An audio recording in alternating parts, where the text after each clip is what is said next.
let's do a little. Let's just do a little origin story with you racing.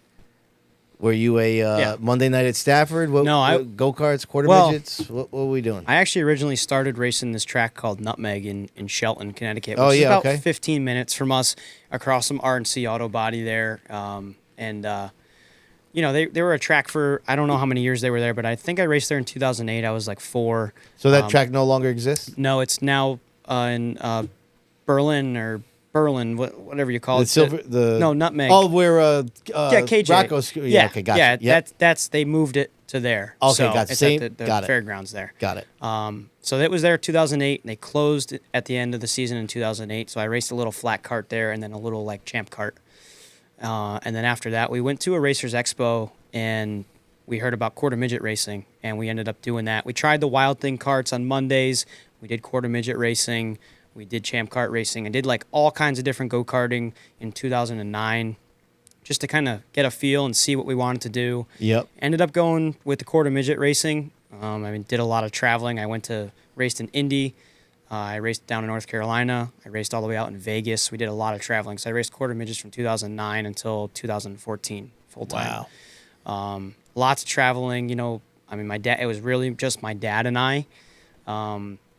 It was awesome. It was like some of the best racing and some of the most fun that I've ever had. Did you win a national championship? I did. I won a USAC national championship in 2013, nice. Which was really cool. I got to kiss the bricks in Indy. We raced in like the parking lot at Indianapolis Motor Speedway, so all the drivers that won got to go and kiss the bricks. So like that was super cool. That's pretty cool. I raced in North Carolina. I raced with Tyler Ankrum. But yeah, so I raced quarter midgets from 2009 to 2014. And then, we were trying to figure out what to do next. I ran some bandoleros in between there. So like 2011, 2012, a couple bandolero races here and there. I ended up being the youngest winner at the Speedbowl at the time in 2011 with the bando, which was cool to make that happen. And then, we decided to do some legend car racing in 2014 a little bit. So we were kind of balancing some quarter midget racing with some legend car racing. And then at the end of the year, my dad kind of was like, do you want to go back quarter midget racing or do you want to race this legend car? And we were really struggling bad in the legend car. I was just getting started, and it's tough. Like, I feel like it's anything that you do after go-karting is like a big step. It's hard to find like that kind of like that middle step, that next step. It's like a big step to the next thing that you do. And legend cars aren't big race cars by any means, but they're fast, really fast. Crappy tire, super fast, super light, hard to handle, hard as hell to handle. I tell anybody all the time, like if you go race a legend car and you can figure it out, you'll be pretty damn all right in anything else. And people will say that all the time. I'm sure that's not the first time you've heard someone say that. No, we had Jason Palmer here. Yeah, he'll tell you the same thing. And Teddy Hodgson was talking about it. Yeah. Yeah, all those guys, same thing. Legend car racing was super tough. I was horrible. I won one race, and it was because Mike Blasky got DQ'd. So I ended up with the win. So it counts as a win. But not on the track, Not to me. That's not a win to me. I don't count that as a win. I'd love to try again someday and really, I never crossed the line first in a legend car before. So that's certainly something that I wish I was able to do. But winning that race just to me just wasn't like. It's not the same. No, it's just not the same. It's not. But we did the legend car stuff, and then Matt Swanson was driving for Ken Berry in the Spafco car at the time. He ran a half a season in SK Lights at Stafford, and this was 2015. And he was going to move on and do some tour racing. I think he was racing over at Star, doing some tour type stuff at the time, and was doing pretty well. And so they ended up doing some Whalen Tour stuff towards the second half of 2015, which left that seat open with Ken at Spafco, and we ended up doing some testing with the SK Light, and then ended up doing a couple races at the end of the year in 2015. So that was cool, pretty big step up from legend cars, but it was certainly a lot of fun, certainly different. Yeah. And then 2016, we made an attempt to run the whole year, which I don't know if you want to save that for the live show. We certainly can. Sure, yeah. I never really actually sat down and talked about that. I know. Oh, yes. So, please let tonight be the night. I think you do it now, and we'll make it into a nice Thursday video. Yeah, we can talk about it. Yeah. I'll tell you everything that I know. Yeah, all right. Okay? So how many races did you win when you were 14? Go. Well, what's crazy is I broke my own youngest win record in an SK Light. I won at 15 and then went back the next year and really won at 14. Wow. So see, that's impressive. Wow. Never done That is before. impressive. No, never been done before. But yeah, listen, my dad felt like I was ready, and my dad thought I was ready, so I thought I was ready, you know. And so in 2015, we ran a few races. I was 12, by the way. I ran Thompson in an SK Light. I ran Waterford in an SK Light, and I ran Lee in an SK Light at 12. Holy fuck, dude. So yeah, I mean, pretty insane. But I just thought nothing of it. I was just in I think I was still in elementary school or middle school. Right. Oh, I'm going racing. This is awesome. And I'm like, I'm just driving a race car. And people are like doing 100 miles an hour. Well, you run that race at the Speedbowl. I remember you got out of the car. I was like, that dude is tiny. Matt Buckler came over one time and he's like, how old are you? I'm I had it was almost like he was like, did you have 2 birthdays in 1 year or something like that? Yeah. But yeah, in 2016 we made an attempt to run the whole year. Same car that I ran the year before with Ken Berry. And we ran the first couple of races and finished okay, a couple top 5s. I had a podium, a couple of wrecks, and then ended up going out and winning that race. It's one of my favorite videos of yours of winning that SK Light race. Randy Churchill and Corey Berry get together on the last lap, and I'm just sitting in third. I'm like, I'm just gonna win another. I'm just gonna finish on the podium again. This is awesome. And then the two of them go into turn 3 and 4, and they get together and they get crossed up, and I go around both of them and win the race. And that was insane. I mean, it was a crazy feeling. I mean, to win a modified race after watching modified racing my whole life. My dad raced modifieds. I remember that. That was a good win that day, though. Yeah, it was awesome. It really felt good. I mean, that was 4th of July weekend. I actually remember going up to the track with my dad vividly, and I just got a new helmet, and we got it painted like Evel Knievel's helmet. Oh, nice. So it had, the USA feel to it, the stars and stripes and red, white, and blue. He's like, when you win tonight, make sure you put that red, white, and blue helmet up on the roof. And I'm like, whatever. We're just getting started here, and then we ended up winning that same night, and That's crazy. it was awesome. And that was the demise of your racing career, though. That was right. Everyone thought I was. I have over 1,100 videos on my YouTube channel, and that's the 39th most popular video. Really? Yeah. It's got a pretty good amount of views, and I think someone in the comments is like, there's no way that kid's old enough," something like that. There's someone in the comments said something. All right, let's see what we got here. Hold on. So, how old is he? Great job. If I'm not mistaken, he's about 13, 14, somewhere around there. Not old enough. He had his car pulled by NASCAR. Dad picked it.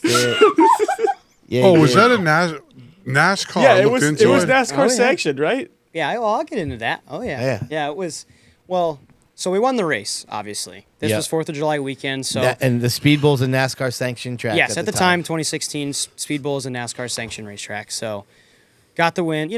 I had my NASCAR license the year before and the beginning of 2016.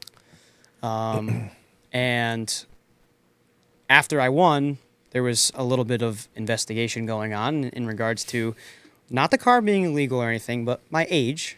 And we ended up getting the win taken away from us when they found out that I really was not. Did somebody protest it or something? I don't know. To this day, I have no idea where it started from. I know there's an article online from 2013 of me winning at Indianapolis. Yep. And it says I'm 10 years old. Yeah. So that right there was a very good way to a very good giveaway. A little background check. I always said to my dad, I'm like, well, when I turn 16, what if they ask me for my permit or my driver's license? He's like, just tell them you didn't get it. Tell them you didn't even pass or something like that. I'm like, okay, but you can win SK mod races, but you can't. You can't get your driver's license. Yeah. But yeah, so it was that was 4th of July weekend, like I said, and we were actually at a celebratory lunch, and I remember seeing an article posted saying something about them in NASCAR investigating the situation, and I was like, oh boy.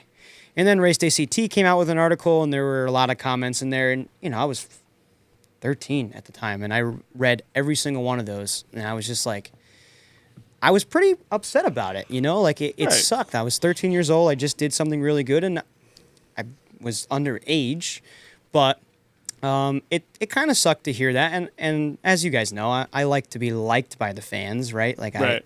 I love race fans, so to see a lot of people not necessarily really hating on me, but more so like my family and my father, that kind of sucked to hear. Nobody really wants to hear that. Yeah. But Right.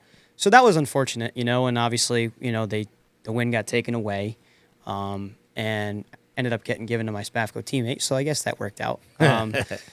But yeah, that was just unfortunate. So obviously we didn't race SKs for the rest of the year. And then to top that year off, I lost the Legend Car Championship by 1 point, but I got announced as the champion on the front stretch in a tiebreaker, and then lost it. We were in tech, we passed tech, and then Julie, I think, came over and was like, yeah, you guys didn't win the championship. Oh, that is just awful. Who announced it? Buckler? Oh, yeah. And What that a was win. actually the same. I think that was the same year or the year after when Steve Harvey announced the Oscars? no, it was the Miss Oh yeah, the Miss Universe. Miss Universe, Yeah, and right. announced he got the card that said who the runner up was or something like that, and he Yeah. announced her as the winner and not the real winner. So like the girl started crying, she was so happy and whatever. He's like, Yeah, oh, we've made a mistake, So. Can you imagine? yeah. And that's like how bad. it felt. It was like the same thing. That was like Yeah. not even a year Wow. later that happened. They did that at the Oscars like 3 or 4 years ago with Yeah. Best Picture. Yeah. Yep. And then they got up there and saw the envelope and they're like, "Oh, this isn't us." Yeah. Right. So Wow. Yeah, that was it's bad, unfortunate. right? So that was just a rough year. And then in 2017, we were actually supposed to fly out to NASCAR headquarters in Florida and have a meeting with who's the guy? Mike Helton. Mike What Helton. the hell? Oh, yeah. Really? Yep. We were supposed to fly out there, and like a week before we were supposed to fly out, they decided they were like, you can't apply for your NASCAR license until you turn legitimately 14, and then after that you can apply. They were gonna have you talk to Mike Helton.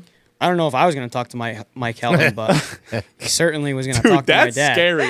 Yeah, you're telling me, scary. bro. Are you kidding me? I've heard Holy the fuck. stories about that guy. But what was the chat going to be about? Why we did what we did, maybe? Oh, almost like a disciplinary type of thing. Sort of, yeah. We were got supposed to it. fly. I remember my dad talking about that. I don't know all the fine details, and I'm sure there are more than I know about, probably. and probably will never know about. Right. But yeah, I ended up getting waived, and we ended up, as soon as I turned 14, we were able to apply for the NASCAR license. I ran the whole year that year in an SK Light at the Speedbowl. I think I won 2 or 3 or 4 races, 3 races maybe that year. Same car that I was driving the last couple of years for Ken Berry, and lost the championship by 2 points the next year later.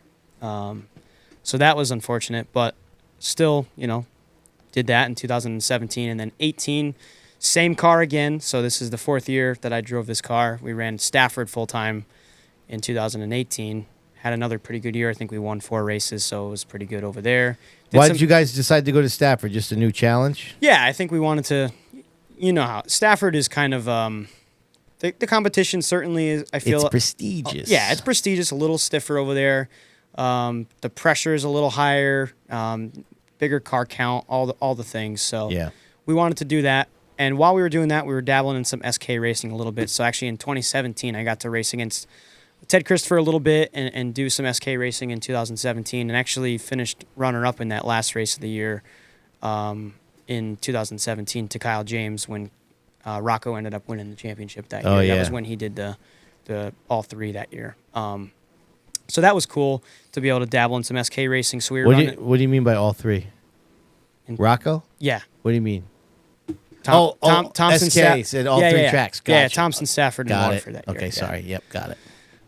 So that was cool for sure to be able to dabble in some SK racing. Got to race Yeah, against that's my cool that boy you got- Diego. Did we race? Yeah, we Oh, raced. yeah, a couple times. We couple raced a few times. times over there. Yeah, that's cool that you got to race That's with kinda sick, Teddy. actually. Little Spafco teammate at the time. Yeah. As well. I know. Then I Yeah. I drove his backup car for a while. Oh, yeah? Yeah. Yeah. Yeah, I had the Troyer bomb, the old Bo gunning car or something. Yeah, Remember 'cause that? in 18, I was driving for Jackson there. Action Yeah. Jackson. He Yeah. actually bought our Spafco car, Action Jack. and It was too. Yeah. These guys were a trip. Oh yeah. But listen, man, they were good people. They were, right? They were awesome, and they loved the heck out of me. They actually moved down to Virginia. I haven't really seen them in a while. Oh, I thought they were in Florida. No? Well, no, he is. Tyler Jackson. Tyler is, but his uncle, Yeah. who owned the cars, Yeah. he bought his car, then he owned Bo Gunning's car, Yeah. which was a Troyer. So they owned the Troyer car first, then they bought that, right? And then they kept Andrew driving. Got it. And then I got out of racing, and they said, "Hey, you want to drive our car?" And I wasn't like, I just had JJ. Yeah. Wasn't really interested. But still a racer, so you had to race. So I raced. Right. Yeah. Then they said, "Well, we'll drop the car off to you, and you could just race it however you want." I'm like, Okay. Thank you. I'll do that." That's kind of what they did with us. They bought our car, and we kind of just, did the maintenance and brought it to the track. I mean, Right. I didn't see anything wrong with that. Yeah, you know, I had a good time. Yeah. But yeah, it was cool. I got to race with Teddy a little bit before he passed away, which was pretty awesome. So I have some pictures of Teddy and I racing side by side. He actually did the 3-tap rule on me in a heat race one week, which was kind of cool because you always hear about that, growing up as a kid, going to Stafford, going to Waterford, going to Thompson. You always hear everybody talk about that. So it's like to experience it and have it happen to you, it was pretty cool. And I know, obviously, Dude, them years I went at it with Teddy, I would go up to Stafford on it. So, like, we're running for a championship, me, him, and Rocco. And it's getting brutal. It was getting brutal. You remember those days it was getting bad. I'd show up to Stafford, and he would just talk shit. He'd be like, "Hey, Monahan, you keep doing that, I'm going to park your ass." Mm-hmm. Right? Oh, it was getting bad. I'm like, "Okay, Ted." Dude, it was getting brutal every week. Yeah, man, those are like, even just your videos. I mean, sometimes if it's a rainy Sunday, Yeah. I'll just sit there and I'll just watch old videos like that. And I'm like, man, it just was so good. I mean, racing is still good to this day, but it was just different. It was just different. Especially at the bowl. Different. Very different. But anyway, so, did some SK racing while we were racing the lights in 2018 at Stafford there. And then 19, the bowl was closed. Yep. So we did some racing over at Stafford with the SK. So that was my rookie year with Ken Berry and Spafko in an SK. And we were racing Thompson a little bit. Because Thompson at that time in 2019, obviously with the bowl closed, they had more races on like Sundays. They were doing Sunday shows. Mm-hmm. So there was probably like 10 or 12 Sunday shows, I think. And we were doing those over at Thompson, which was fun to do as well. And I enjoyed racing an SK at Thompson. So I got to race Rocco's car for the World Series in 2018 as an SK. We ended up finishing third to Ryan Preece and Todd Owen. So that's not bad. That was certainly cool. That was my first SK race at Thompson, and guys in front of me, wrecked and whatnot. There was a couple of guys in front of me that wrecked. Keith wrecked and Kyle James and a couple of guys. But to finish third was cool to do that, for sure. Especially to Preece and Todd. And then, so 2019, we raced my rookie year at Stafford in an SK. And we ended up getting Rookie of the Year, so it was a pretty good year for us. Did you win that year? I did. I remember you won an SK race. That was, like 5th or 6th race out there. We started up towards the front, fell back a little bit, got back up there, and ended up getting the win in that race. So that was really cool to have happen. And, I mean, that's just something. What did my in-laws used to call you? Firecracker. Firecracker. Yeah. Oh, they love Firecracker. Firecracker. They used to go, Firecracker, little Firecracker. How did that even start? I don't know, but they used to call him Fire. Big G was called him Firecracker. He's like, "You look a little Firecracker go. Look at him go." And they used to and then like Ken Berry and all them used to call me Skippy. Yes. That was their nickname for me. I think they call everybody Skippy. But they used to call me Skippy. I'll never forget in 2018 when they redid the car and we had more of like a grayish black scheme at Stafford. They put, or maybe it was 17 at the bowl, they put my name on the roof and then like in the background, I think Sean actually was the one that did it. Oh, really? It was like in the background of my name, it said Skippy in the background. They're like, "Oh, look at that." And I like hated it. But looking back, that's cool. So I raced SKs in 2019, got to win a race, and ended up finishing top 10 in points and won Rookie of the Year.